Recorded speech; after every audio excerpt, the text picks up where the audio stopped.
In this video, I will show you how to change your Beehiiv landing page. Now, this is actually very easy and you can customize it to your likings. First of all, I want to say, if you want to get a 14-day free trial of Beehiiv, make sure to check the link in the description. So let's get started.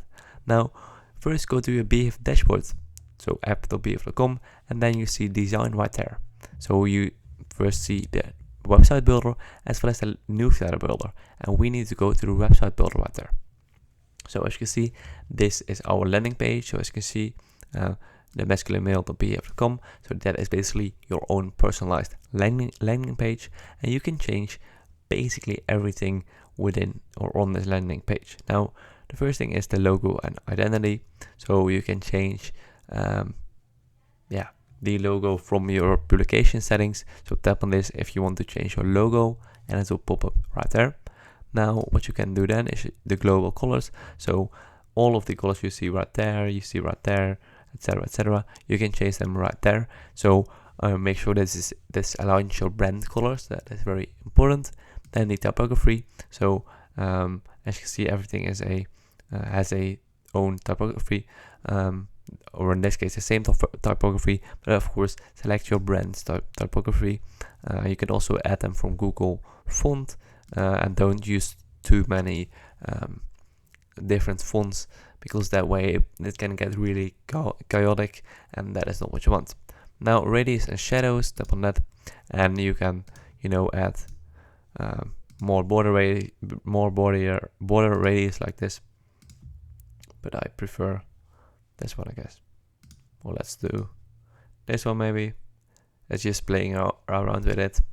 You also can change the shadow, but I like this more. Okay, and then the global navigation. So again, you can change the logo right there. You can change the template already like this.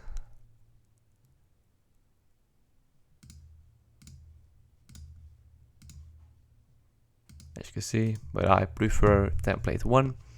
And again, you can change all of these colors. Then the subscribe widget, which is this widget right there. You can again change the templates from the subscribe widget, as you can see, or maybe this one. You can change all of the text within the subscribe widget. For example, instead of enter your email, you can say something like put your email address here. I don't know, something like that. Then we see post styles, but as you can see, I don't have any posts right there. But if you do, you can change all of those settings right here, which is very cool again. And the global footer, which is this one right there, you can change that as well. So you can change again all of the social icons right here, but you do need to do that in a settings tab. You can change the color links, etc., etc. So that is basically it. You can go to layout and the settings to change this very fast. So that is basically it. Again, if you want to get started with Beehiiv with a huge discount, I recommend you checking down the link in the description below, and I'll see you guys in the next video. Bye bye.